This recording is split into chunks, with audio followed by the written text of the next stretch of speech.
Bueno, muchachos, entonces, continuando, hoy me apareció levantar la mano. ¿Alguien, sí les apareció a los demás el cosito de levantar la mano?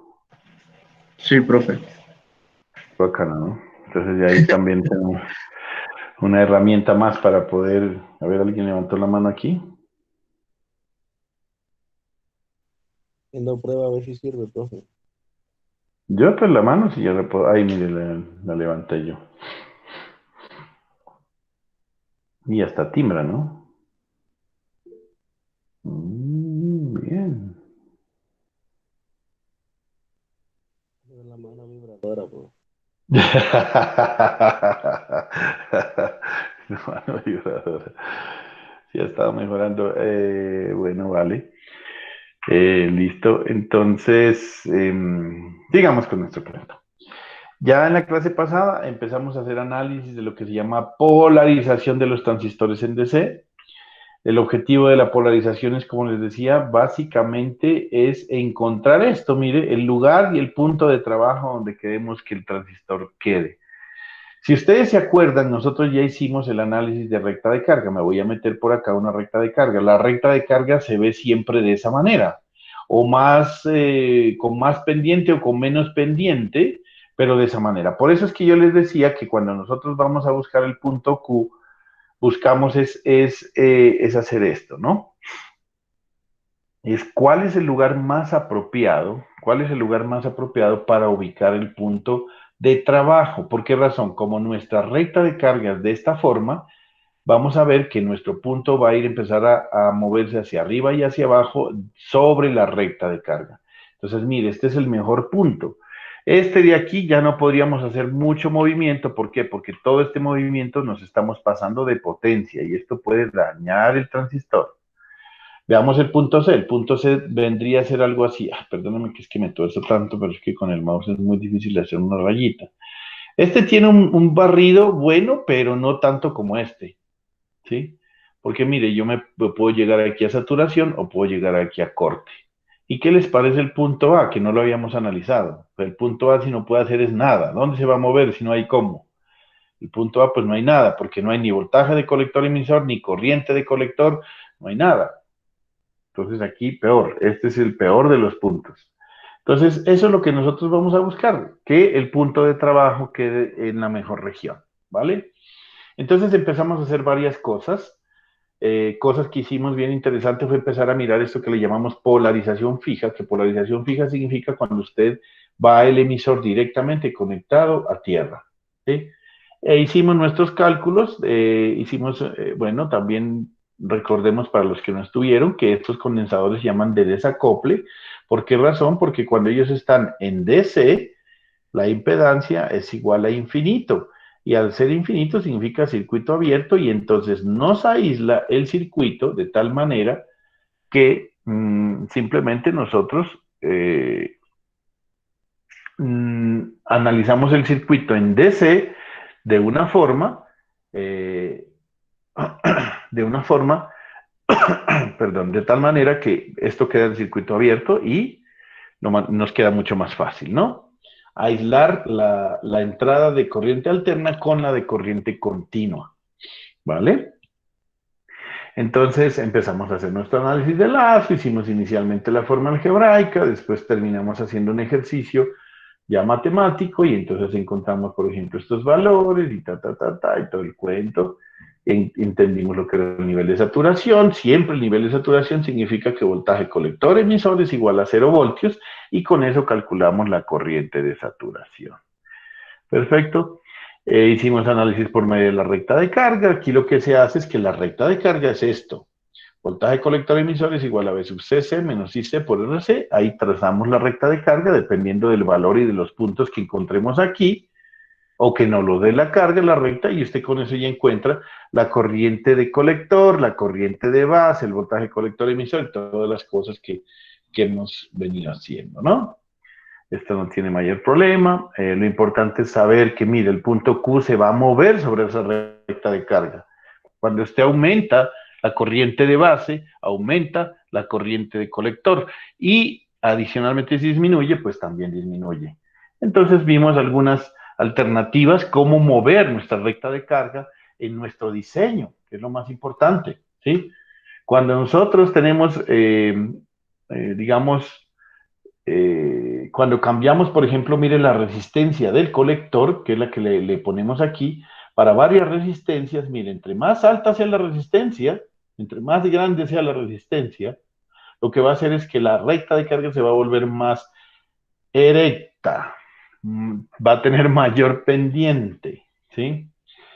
Y si la resistencia es más pequeña, pues entonces va a ocurrir, a ver, perdón, al revés, ¿no? Esta es la más pequeña. Y si la resistencia es más grande, pues la recta, la pendiente va a ser menos, va a tener menos pendiente, es decir, va a ser más acostadita. ¿Eso qué significa? Pues que el punto Q va a moverse de esta manera, acá de esta manera y acá de esta manera. Entonces usted puede ir ubicando. Yo, por ejemplo, puedo decir que si ubico el punto aquí, a mí no me gustaría porque está muy cerca del corte. Aquí está muy bien y aquí es posible que esté un poco cerca de la máxima potencia, pero eso ya lo analiza usted con los otros cálculos. Bueno, entonces, ¿qué pasa cuando nosotros aumentamos el voltaje colector? Mientras más alto sea, lógicamente la curva va a ser más hacia afuera. La recta de carga, perdón, no la curva, la recta de carga va a ser más hacia afuera. Y si el voltaje es más pequeño, pues nos vamos yendo más hacia adentro. Esto usted lo mirará cuál de estas rectas es mejor, si hay que necesidad o no de aumentar el voltaje de colector, el voltaje versus CC. Listo, esa es más o menos la manera. Aquí hicimos un ejercicio con recta de carga, muy sencillo, esto no tiene mayor problema, muchachos. Bueno, está la configuración de polarización de emisor. ¿Qué fue lo que cambiamos? Le pusimos una resistencia en el emisor, a ver qué pasa. A ver qué pasa. Y entonces encontramos algo bien interesante, que en la corriente en la malla de entrada, cuando tenemos esa resistencia, nosotros la vemos como una especie de reflejo. Si yo mirara el circuito de entrada, simplemente es la resistencia de base con el voltaje base emisor, y esta resistencia se vería reflejada porque está a la salida, pero yo la veo en la entrada, en la malla de entrada, la veo como beta más 1 veces multiplicado por la resistencia de emisor. Eso es lo que ocurre. Esa resistencia se refleja en la entrada como beta más 1 veces la resistencia de emisor. Aquí ya sabemos cómo la dedujimos, ¿sí? Y hacemos las ecuaciones nuestras sin ningún problema. De hecho, miren, yo les voy a decir varias cosas, ¿no? Si usted mira de esta forma la impedancia de entrada, me voy a regresar al ejercicio anterior, si yo voy a ver la impedancia de entrada del transistor, esta va a ser una impedancia muy bajita. ¿Por qué? Porque recuerde que esto se comporta como si fuera un diodo un diodo en configuración común, perdón, en polarización directa, y eso hace que su resistencia sea muy bajita, una resistencia bien bajita. Pero, ¿qué sucede cuando usted le mete una resistencia al emisor? Mire lo que ocurre.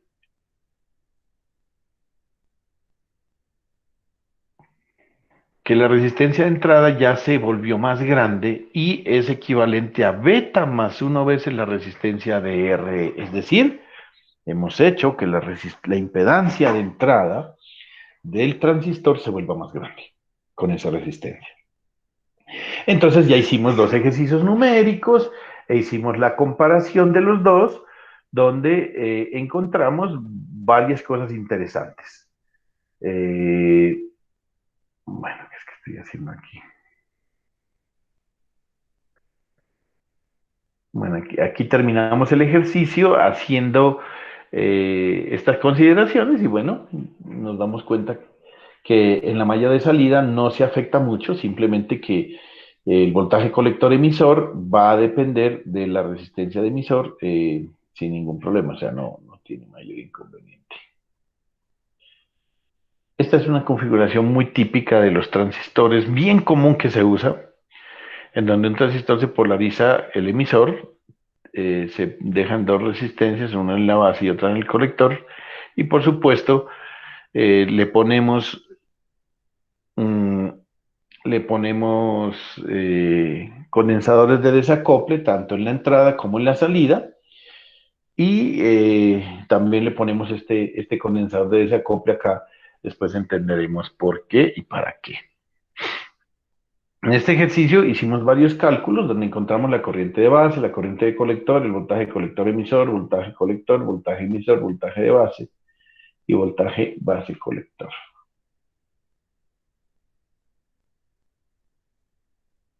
Bueno, malla de entrada, tenemos esto. Ya nos dio todos estos cálculos, no voy a repetir esto, que esto lo vimos la clase pasada.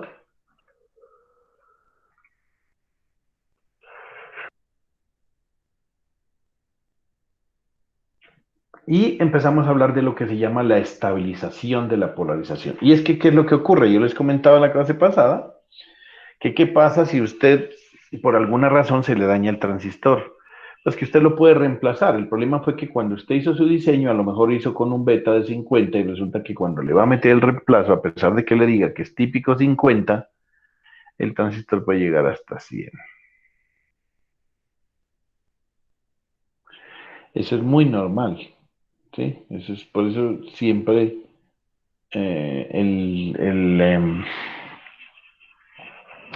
siempre se debe tener en cuenta esta consideración para poder analizar. Entonces, ¿qué es lo que hace? Debemos tratar de hacer nuestro diseño de tal manera que se vea lo menos afectado las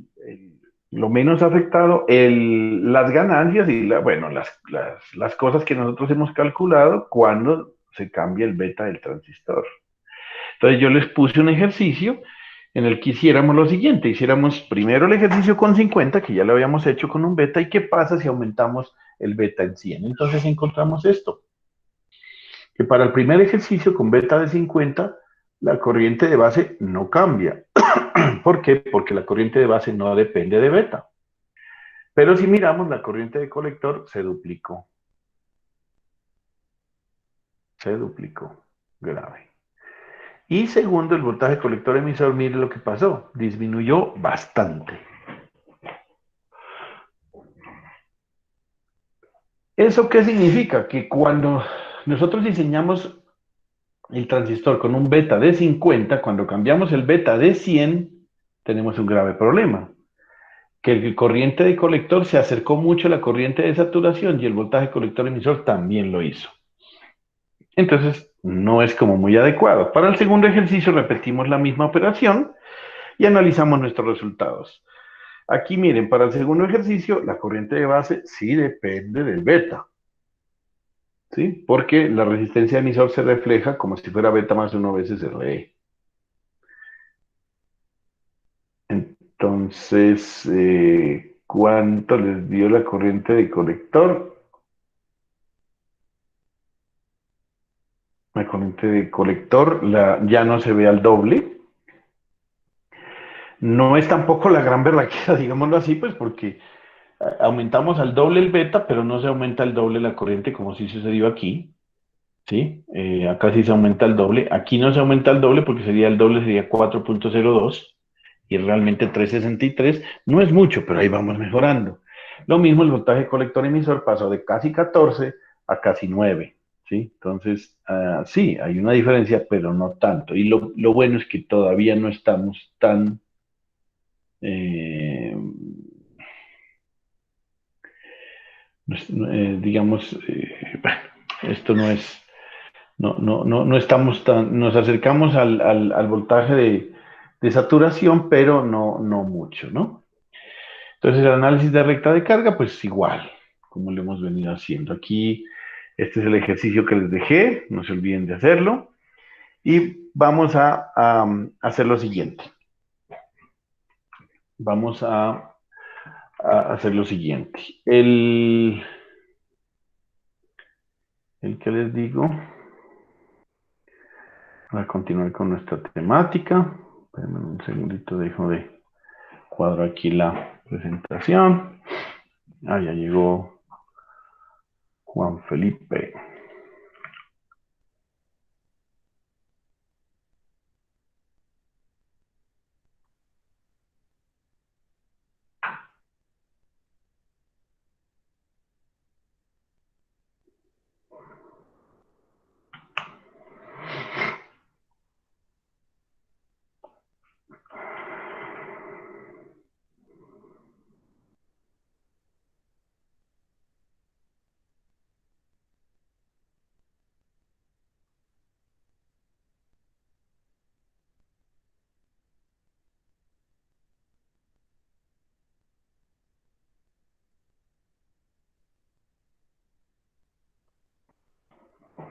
Ujú. Listo. Entonces vamos a ver otra configuración bien interesante. Esta configuración que vamos a ver se llama la configuración de polarización por medio de divisor de voltaje. ¿Sí? Entonces, vamos a ver esto.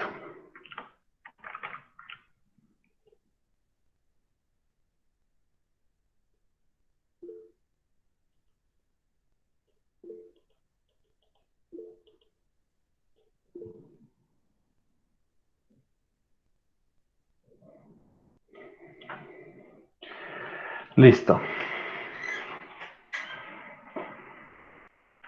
Entonces, esta polarización por divisor de voltaje se llama así porque, pues, es un divisor de voltaje al finalizar. Esta polarización es así. Miren, ¿qué cambió? Eh, Comparado con con la polarización de emisor, la resistencia de colector permanece, la resistencia de emisor permanece, pero ya la resistencia de base no es una resistencia de base. Son dos resistencias que se han puesto, una desde B sub C hasta la base y otra desde la base hasta tierra. Eso es lo que se llama divisor de voltaje. Denme un segundito, muchachos.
Bueno, entonces hemos visto que se ha agregado una resistencia de más y entonces vamos a analizar la situación.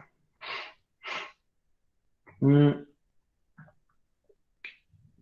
la situación es que aquí hemos analizado el circuito.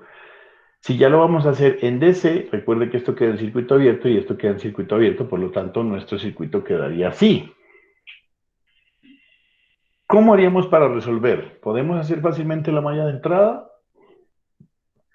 Ya la malla de entrada se nos complicó, ¿no? Porque si usted la toma, la malla como por aquí, no sé,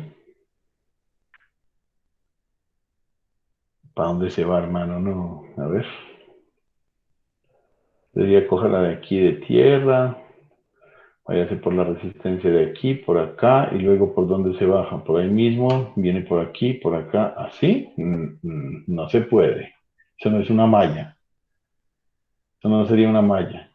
Recuerde que esto es igual a una fuente aquí, ¿cierto?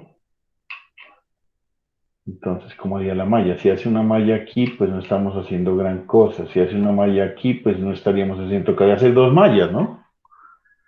Aquí hay una I sub 1 y aquí hay una I sub 2. Complica mucho el asunto, ¿no? Se complica mucho el asunto. No, no es que sea mucho, pero sí. Pero yo podría pensar que esto lo puedo acomodar de esta manera, ¿sí o no? Sigue la resistencia R2 entre base y tierra, sigue la resistencia R1 entre base y B sub CC, y B sub CC está aquí. Pero miren, si yo pienso que aquí podemos empezar a utilizar nuestro Thevenin. Porque ¿qué pasa si yo hago mi Thevenin? Pues que yo puedo reemplazar este circuito sencillo pero efectivo, con una fuente en serie y con una impedancia, y lo pongo de esta manera, y aquí ya es más sencillo, ¿sí o no? Más sencillo.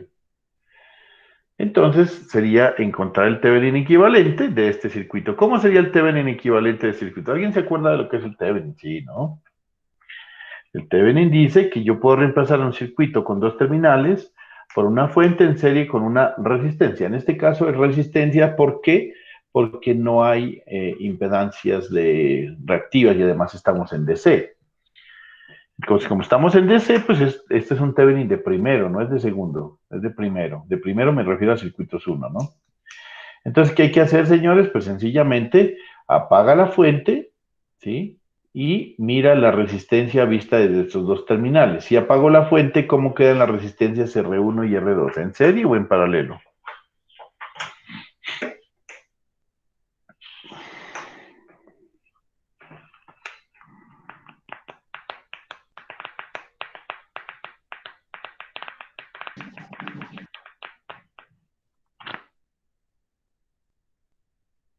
¿Sería seria? Cuando yo hago esto, la fuente de voltaje se cortocircuita. Ah, entonces queda en paralelo. Exactamente, queda en paralelo. ¿Por qué razón? Porque miren, este nodo es común entre las dos y este nodo de acá es común entre las dos, quedan en paralelo. Entonces, el RTH va a ser igual al paralelo de R1 con R2. ¿Listo? Ahí no hay líos. Perfecto. Y ahora el voltaje. ¿Cómo halla el voltaje Thevenin? El voltaje Thevenin, recuerde que es el voltaje medido en circuito abierto en los dos terminales. Desde este punto a este punto, ¿qué voltaje hay? ¿Cómo hallo para encontrar el voltaje en esos dos?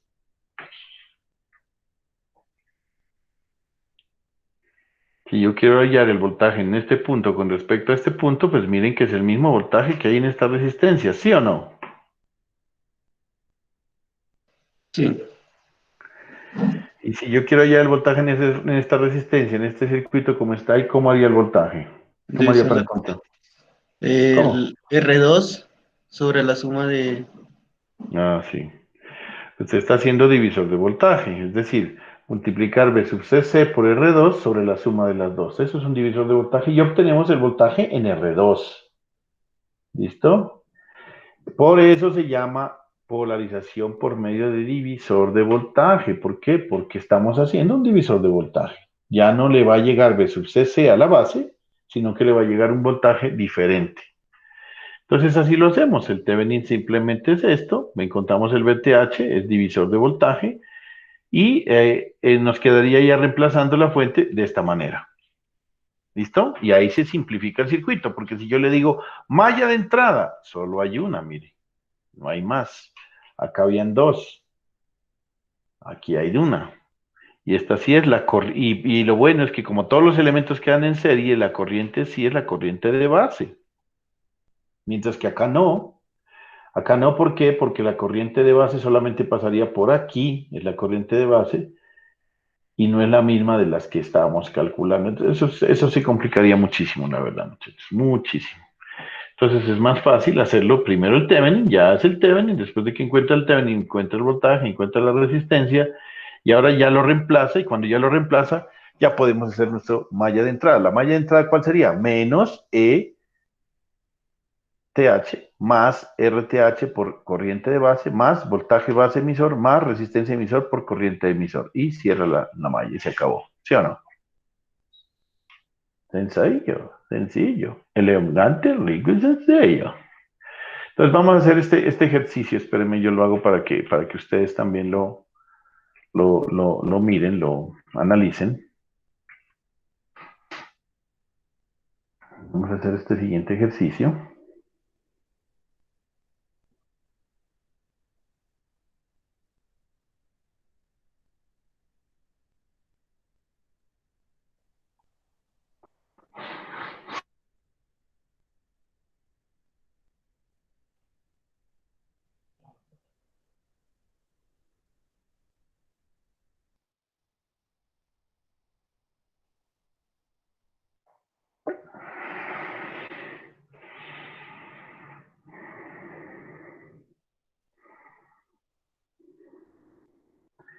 Que quita flores.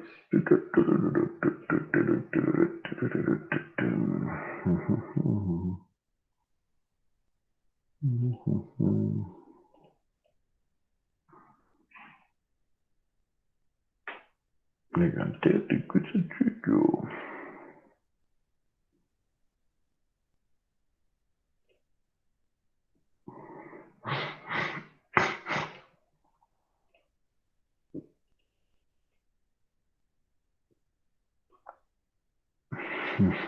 Bueno, ahora sí. Veamos nuestro ejercicio. ¿Cómo sería? Entonces, quiero que por favor en este ejercicio me ayuden. Aquí tenemos esto. Ya tenemos valores, como les gusta a ustedes, con numeritos. Entonces tenemos B sub CC 22 voltios. Tenemos esta resistencia de 39 kiloohmios. Esta resistencia de 3.9 kiloohmios. La resistencia de colectores de 10 kiloohmios y la resistencia de emisores de 1.5 kiloohmios. Los condensadores son de 10 microfaradios y este de 50 microfaradios. El beta del transistor es de 100. Ahí nos están dando prácticamente casi todos los datos. ¿Qué es lo que nos pide el ejercicio? Hay que hacerlo en este momento. Encuentre los voltajes de polarización de B sub CQ, B sub CEQ y I sub CQ. ¿Qué quiere decir? Encuentre la corriente de colector y encuentre el voltaje colector emisor de trabajo. ¿Sí? ¿Cómo lo hace? Pues haga lo que tiene que hacer. Segundo, repita el ejercicio y mire a ver qué pasa si cambiamos el beta por 50, porque es que quiero mirar si este sistema o este circuito es más estable que los dos anteriores o menos estable que los dos anteriores. Tabule, ¿qué quiere decir? Que me ponga voltaje colector, voltaje, corriente de base, corriente de colector y voltaje colector emisor, como hicimos en el ejercicio anterior. Y tercero, analice los resultados. ¿Qué quiere decir con eso? Pues que usted puede encontrar una respuesta a lo que hicimos. ¿Es más estable, es menos estable o no es estable? ¿Listo? Entonces, eh, quiero que hagan primero el Thevenin de la entrada, por favor. Entonces, háganlo. A ver cómo les va.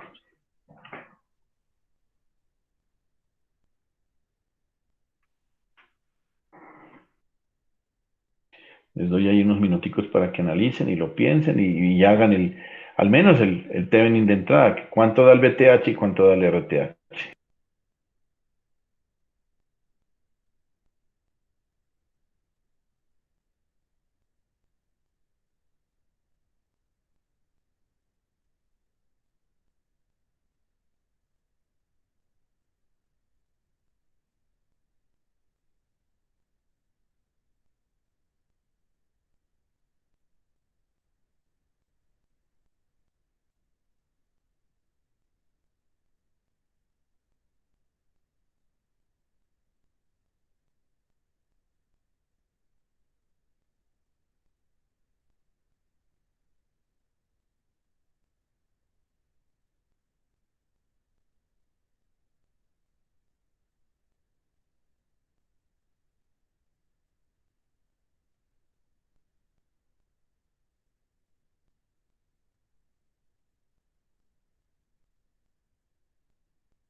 Profe.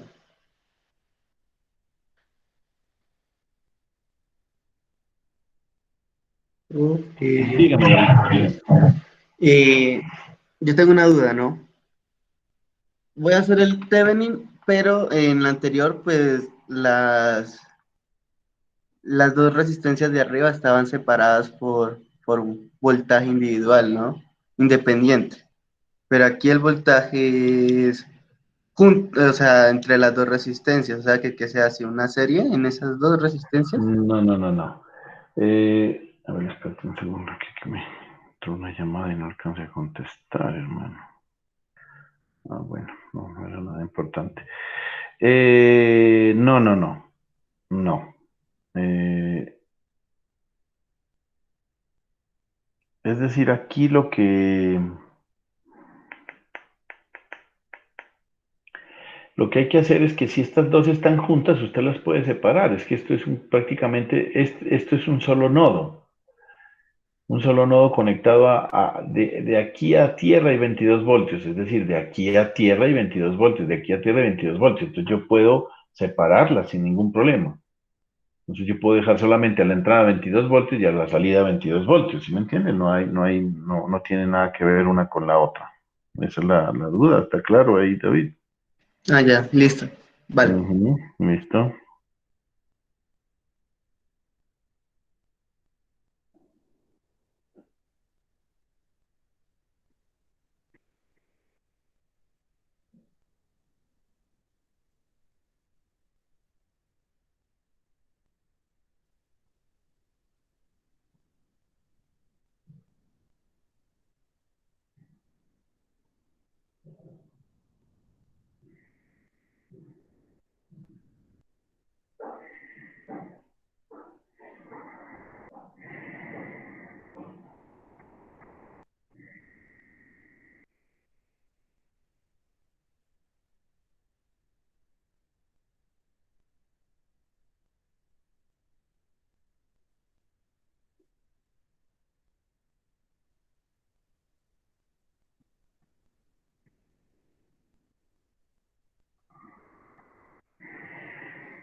Bueno, será, no, no era para demorarse tanto. ¿Cuánto les dio el...?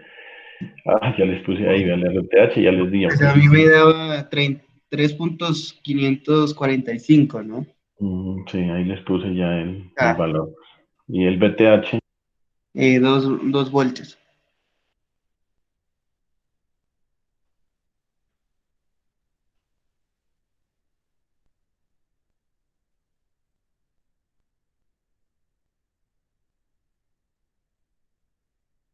Profe, tiene el micrófono apagado. gracias, gracias, David. ¿Qué les digo? El paralelo hay que hacerlo de 39K por 39, 3.9K dividido entre 39K más 39K, producto sobre suma, y nos da, no hay ningún problema, 3.55. Y el voltaje es 22 multiplicado por 3.9K sobre 39K más 3.9K, y eso nos da 2 voltios. ¿Listo? Vamos a hacer la malla de entrada ahora sí con nuestro Thevenin ya equivalente. Sería menos 2 voltios más la resistencia Thevenin por la corriente de base más el voltaje base emisor más la resistencia emisor por corriente de emisor. ¿Sí? No creo que le vean nada extraño a esto. O sí, si tienen alguna duda, por favor me lo dicen. ¿Qué es lo que sucede? Mire, a mí me queda aquí mi BTH y mi resistencia RTH. Y aquí que pongo, pongo el transistor y pongo mi resistencia de emisor aquí. Entonces aquí me queda mi malla de entrada y yo simplemente estoy haciendo esto. Mire, menos 2, aquí me quedan mis 2 voltios, aquí queda mi resistencia Thevenin que sería 3.5, 5.5, la pongo por aproximación kilo ohmios y la resistencia de emisor es 1.5 kilo ohmios y ya. Entonces hago mi malla simplemente de esta manera. Entonces menos 2 voltios más RTH por corriente de base, más voltaje base emisor, que es el voltaje de base emisor, más la resistencia emisor por corriente emisor. Pero aquí ya sabemos varias cosas. Una de las cosas que sabemos es que la corriente de emisor es igual a la corriente de base multiplicado por beta más 1. Entonces simplemente despejamos y yo ya encuentro aquí el despeje algebraico que lo hago rápidamente. Pues yo no me voy a poner a recordar estas cosas de esto. La corriente de base sería igual a 2 voltios menos 0,7 del voltaje base emisor sobre 3.55 kiloohmios, que es la resistencia de Thevenin, más 1.5 kiloohmios, que es la resistencia de emisor, multiplicado por beta más 1, que sería 101 o 101. Y nos quedaría 8.384 microamperios. ¿Listo? Así es que queda la malla de entrada, mire. Thevenin, el RTH y voltaje base emisor. Simplemente hacemos este recorrido por aquí y encontramos nuestra malla de entrada. Luego es un despeje matemático sencillo, no tiene problema. Ahora vámonos para la salida, pero antes de ir a la salida debemos calcular la corriente de colector. La corriente de colector sencillamente es beta veces la corriente de base.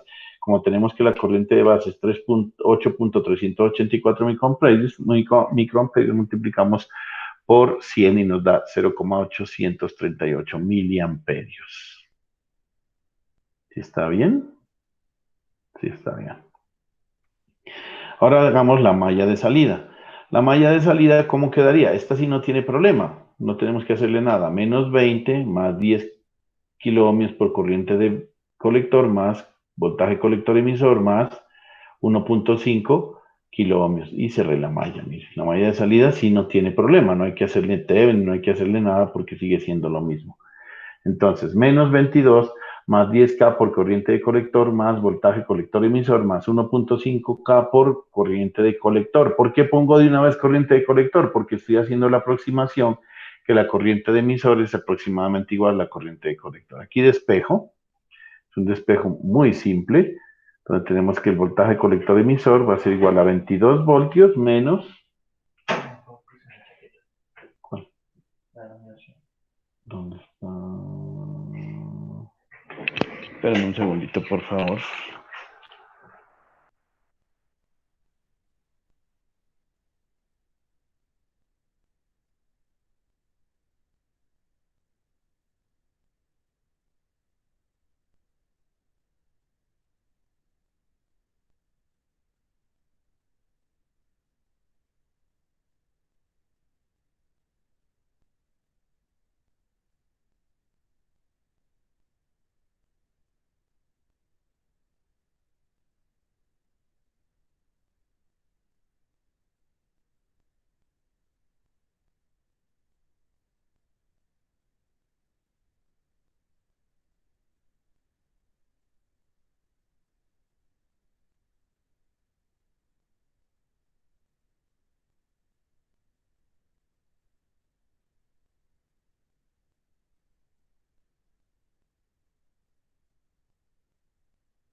Bueno, entonces, sigamos. Sí, no tiene ningún problema, creo esto, ¿cierto? Es simplemente despejar aquí y ya. Hagamos lo mismo, pero con, ya tenemos aquí el voltaje de base, el voltaje colector emisor y la corriente de colector. Hace falta ahora que hagamos con el beta de 50. Háganlo, por favor, ahí.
Bueno, ¿cuánto les dio?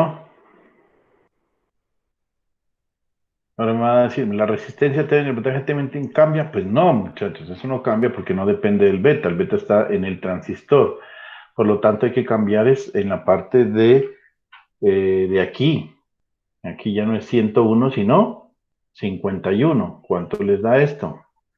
¿Cambia la IC? Claro que cambia la IC, porque aquí ya no es 100, sino 50. Debe cambiar esto.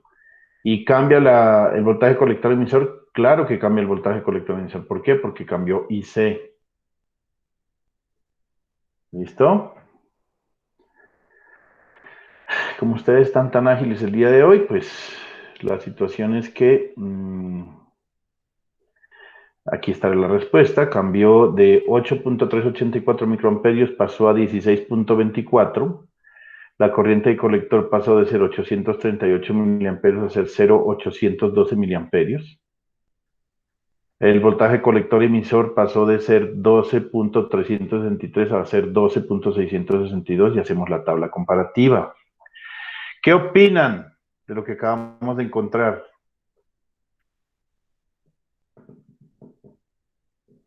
En la salida nos damos cuenta que si yo tengo un beta de... ¿Ah? Que sí es, ¿cómo es que se dice? Más estable. Sí, más estable.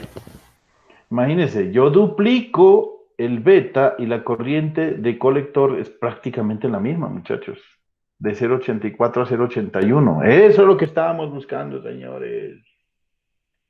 Y el voltaje colector emisor cambió de 12.34 a 12.60. Qué berraquera, digamos, ¿sí o no? Duplicamos el beta, o sea, cambiamos el beta a la mitad, en este caso, pasó de 100 a 50 y mire lo que sucede. Prácticamente es lo mismo. Prácticamente es lo mismo. Entonces, señores, esta es la configuración que por algunas veces algunas personas le dicen, como dijimos yo a la entrada, al inicio yo les dije que era, perdón, al inicio yo les dije que era polarización de divisor de voltaje, algunos le llaman configuración universal. ¿Por qué le llaman configuración universal? Porque es la más estable de todas, es la más estable de todas. No hay otra que sea más estable que esta. Entonces, mire la gran ventaja que tiene utilizar esta configuración, ¿sí? La corriente de colector es prácticamente la misma a pesar de que se cambia drásticamente.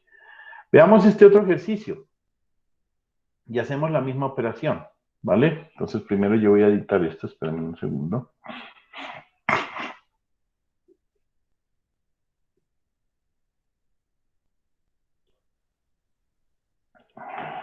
Me gusta cómo está escrito esto. Entonces, se me bloqueó esta vaina, hermano.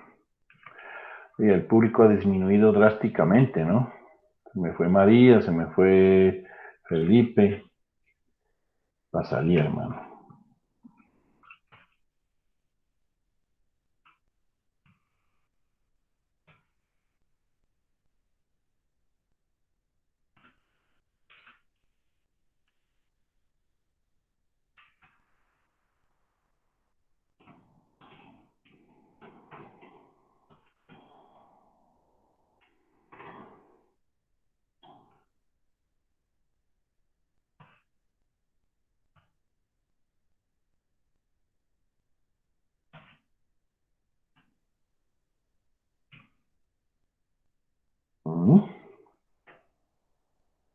Listo.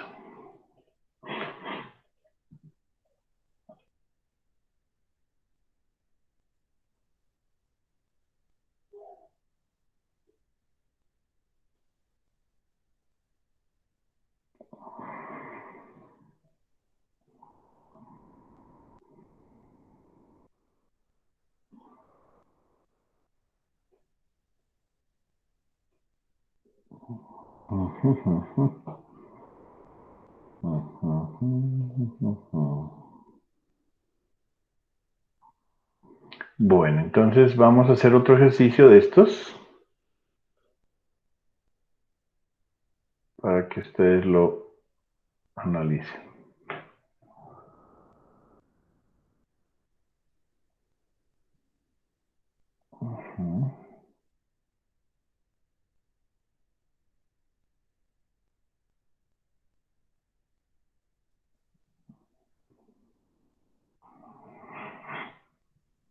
Bueno,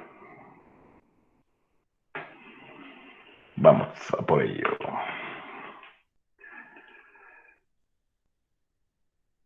Entonces, mire, este ejercicio, por favor, resuélvanlo, ¿vale?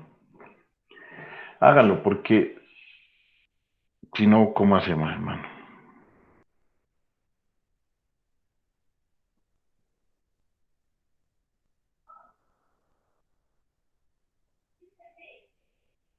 Ya voy.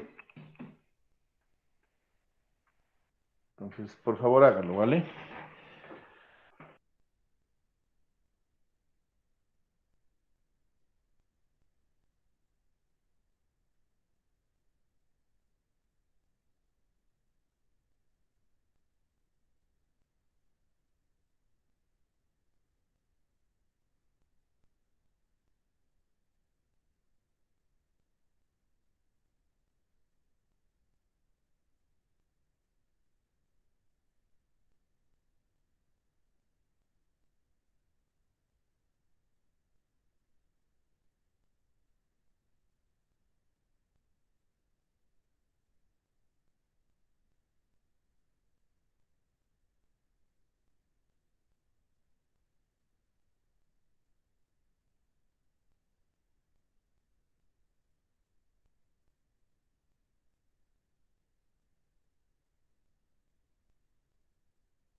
Listo, ¿cuánto les dio, señores? Que ya no tienen que demorarse. Resistencia, El, Stephanie. de resistencia 1.73 kilómetros.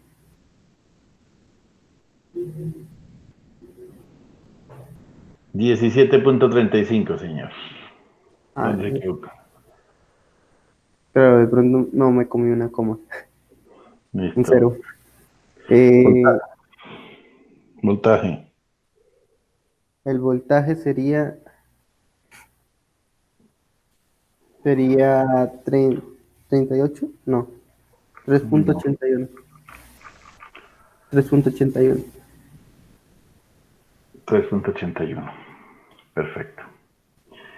Muy bien, ahora teniendo eso, lo que hay que hacer es la malla de entrada. ¿Qué es la malla de entrada? La malla de entrada es Menos el menos voltaje que ven. 381 más resistencia técnica por corriente de base más voltaje base emisor más resistencia de emisor. Perfecto. Hacemos el despeje y nos da 39.593 microamperios. Siempre debe darnos pequeña esta resistencia.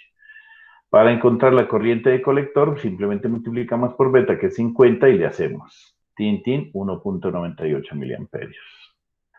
Para la malla de salida, ¿qué tenemos? Menos 18 voltios más 5.6K por IC más voltaje colector emisor más 1.2K por IC. ¿Listo? Despejamos para encontrar voltaje colector emisor. Simplemente este menos 18 pasa a sumar y las otras hay que factorizar IC. Perdón, no IC, simplemente pasan a restar, ¿no? Y ya. Me da 4.536 voltios. ¿Perfecto? Muy bien, no hay ninguna cosa rara hasta ahí. Ahora, ¿qué pasa si yo cambio el beta a 100? Vamos a ver si cumple en realidad lo que acabamos de encontrar. Vamos a ver, entonces aquí ya no es 51, sino 101, aquí ya no es 50, sino 100, y hacemos el recálculo. Entonces vamos a ver, ¿cuánto nos da la corriente de base? Ya no es 51, sino 101, entonces nos da 22.447 microamperios.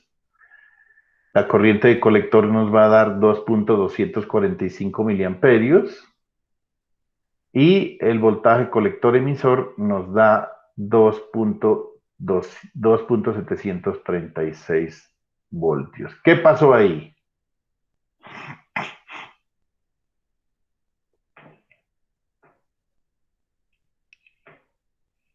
Concluyamos sobre los resultados. Vamos a ver, la corriente de colector era 1.98 y ahora pasó a ser 2.245. Ya hay una variación más importante que la que habíamos visto anteriormente, ¿no? Y el voltaje colector emisor es 4,5 versus 2,7. Hay una diferencia grande. Entonces, ojo con esto. Ojo con esto, que aquí algo pasó. ¿Cuál sería la situación? ¿Ustedes pueden concluir algo? ¿Por qué creen que aquí los resultados ya no son tan cercanos como se veían en el anterior? ¿Qué le ven? ¿Dónde creen que está la falla del sistema? Profe, ¿Sí? pues yo tengo una conclusión, ¿no? Ujú. Eh, pues las gráficas nosotros las vemos que llegan un momento en que ya se vuelven casi que son continuas, ¿no? Ajá. Entonces se podría decir que pues ahí lo que hace es que está subiendo, pero si le aumentamos el voltaje, creo que el VCC, Ujú. ya se vuelve más como más, ya la mínima variación no, la variación no se ve tan grande, sino que se ve muy mínima. Ujú. Bueno, es una buena conclusión, sí. Pero hay otra, yo se las voy a mostrar. Mire la relación que hay entre la resistencia R1 y R2 en este circuito.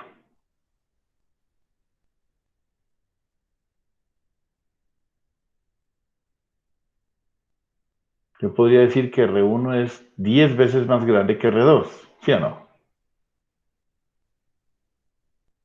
Sí, sí.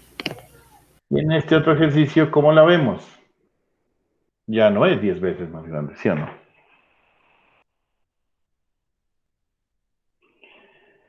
Si R1 fuera 10 veces más grande que R2, esta resistencia debería valer 220 kiloohmios. Entonces, esta es la razón por la que hay esas diferencias tan grandes y ya no es tan estable como lo encontramos nosotros.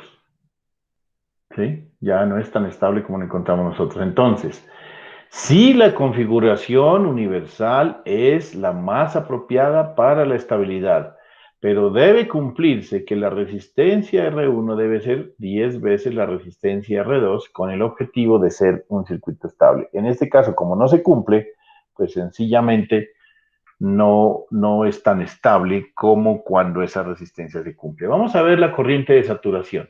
¿Cómo hacemos para calcular la corriente de colector de saturación? Recuerde, la corriente de colector de saturación es coger la malla de salida, que está aquí, malla de salida, y poner esto en cortocircuito, es decir, voltaje colector emisor cero. Entonces, si usted tiene esta, que es la malla de salida, para calcular esto simplemente esto vuelve a los cero, y cuando esto vuelve cero, encuentra cuál es el valor de la corriente de saturación. Entonces, lo encontramos de esta manera. ¿Sí? Aquí tenemos que el voltaje colector emisor, 18 menos esto, poniendo, aquí está mal. ¿Qué es que hice yo aquí? Corriente de saturación de colector, ¿qué es que he hecho yo aquí? A ver.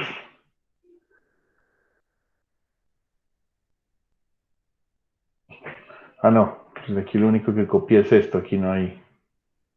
Ah, bueno, sí, ya volvamos esta, en el caso hagámoslo primero para 100, para el beta de 100, nos da 2.65 miliamperios. Igual para cualquiera de los dos nos da lo mismo, ¿no?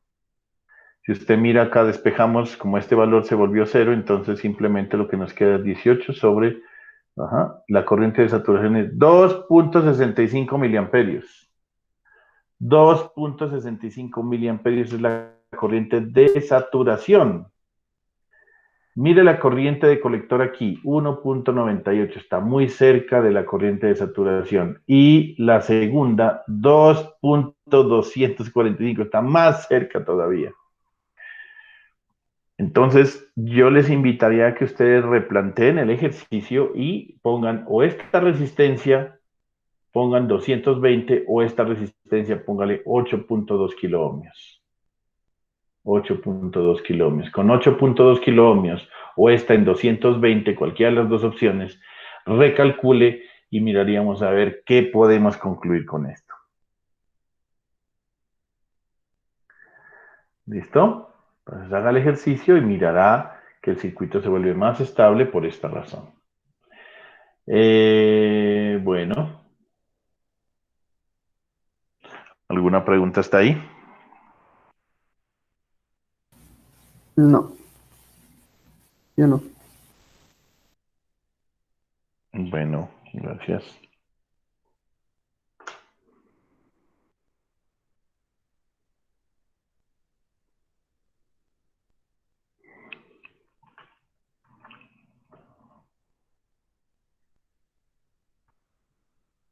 Deme un segundito.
Bueno, listo.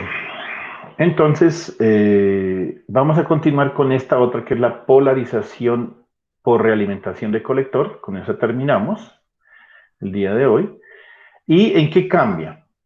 Cambia en lo siguiente, ya la resistencia no está conectada, la resistencia de base ya no está conectada a B sub CC, está conectada a este punto, a este punto.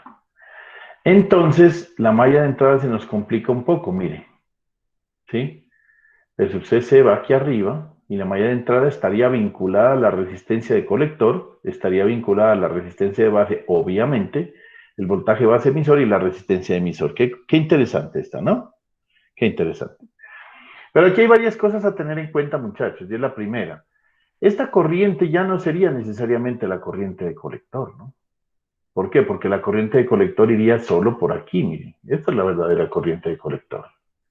Aquí diríamos que es una corriente de colector prima, porque vendría a ser la corriente de colector menos la corriente que va por aquí, que es la corriente de base, ¿sí o no? Si usted mira, la corriente I sub C prima es igual a la corriente de colector más la corriente de base. Aquí hay una situación bien interesante, muchachos, y es que esta corriente de colector es mucho más grande que la corriente de base y entonces yo voy a decir esto.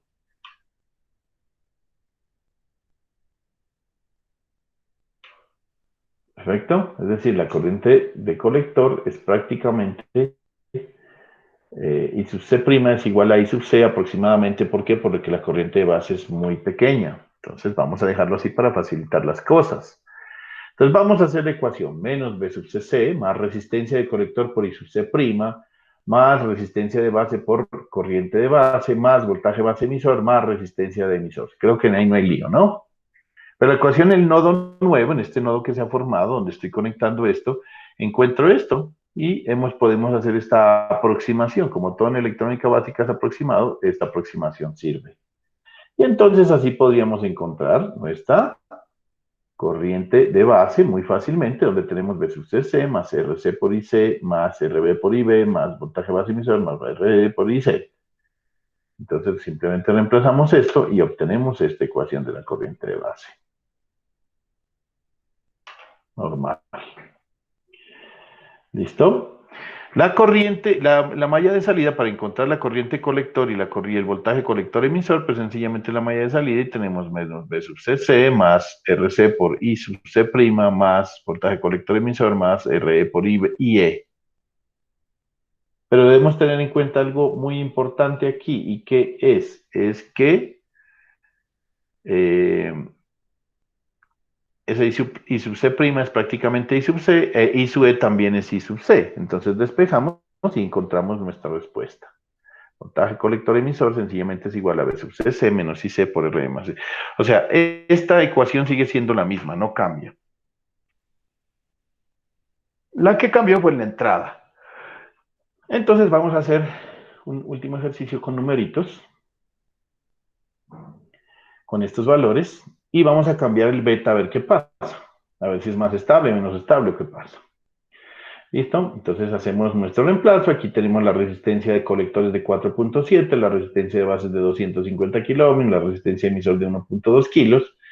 Hacemos nuestras operaciones, tan, tararán, tan, y nos da 11.91 microamperios la corriente de base. Esto nos da una corriente de colector de 1.72 miliamperios.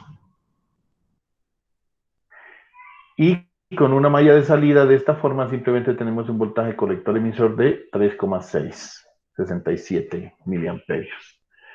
¿Qué pasa si cambiamos el beta a 135? Volvemos a recalcular, ya no sería 90 sino 135. Aquí ya no sería esto y entonces nos da, mire, la corriente de base 887 miliamperios. La corriente de colector nos da 1.2 miliamperios y el voltaje colector emisor nos daría 2.9. ¿Qué les parece? ¿Estable, más o menos estable, medio estable? ¿Cómo lo verían?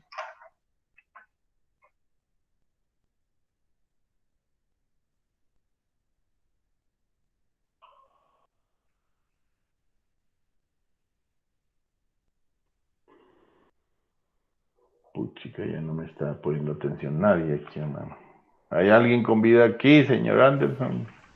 Profe, sí, está viendo y sí, es estable. Sí, es muy estable. Mire, 1.2 miliamperios comparado con 1.1 prácticamente, porque 1.072 es prácticamente 1.1 miliamperios, pues prácticamente es la misma. Y el voltaje colector emisor es 3,67 versus 2,99, 2,92. Pues este cambió un poquito, ¿no? Pero pues no mucho, no mucho. Entonces, digamos que sí tiene una buena estabilidad. Eh, bueno, eso muchachos es lo que tenía para hoy. Les pido sí de la manera más cordial que traten de hacer el ejercicio ahora más tarde, lo envían y podamos todos estar sin ningún problema. Bueno,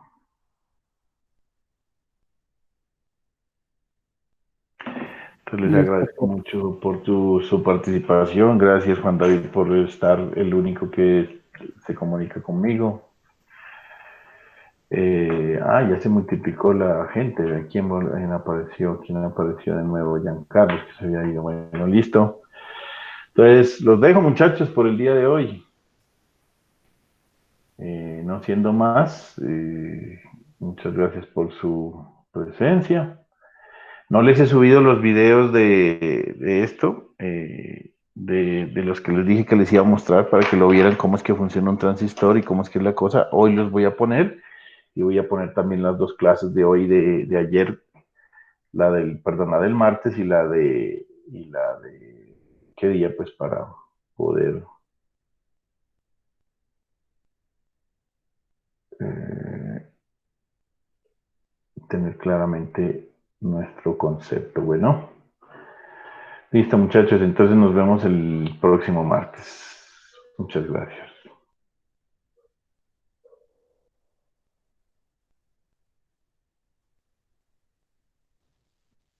Profe, hasta luego.